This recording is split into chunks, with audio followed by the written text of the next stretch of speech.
Welcome to Sadbhavna News and I am Poonam Sharma. India is considering allowing foreign direct investment in Life Insurance Corporation according to a person familiar with the matter, which could enable a single overseas investor to buy a large stake in the firm that's headed for a mega IPO.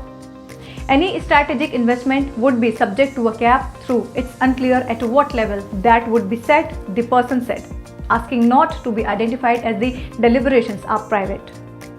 Participants at a meeting earlier this month noted a 20% FDI limit on state-run banks, the person said. Allowing FDI in LIC would permit so-called strategic investors such as massive pension funds or insurance firms to participate in the initial public offering, which is slated to be India's largest ever. The Reserve Bank of India defines FDI as purchase of a stake that's 10% or larger by an individual or entity based abroad.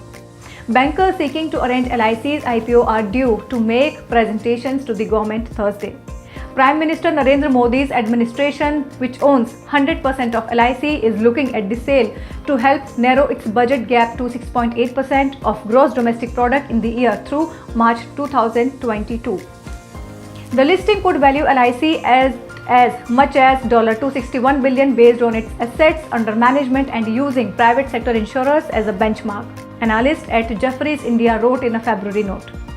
While FDI of as much as 74% is permitted in most Indian insurers, the rules don't apply to LIC because it is a special entity created by an Act of Parliament, the person said, adding that the discussions regarding FDI are at an early stage and no final decision has been reached yet.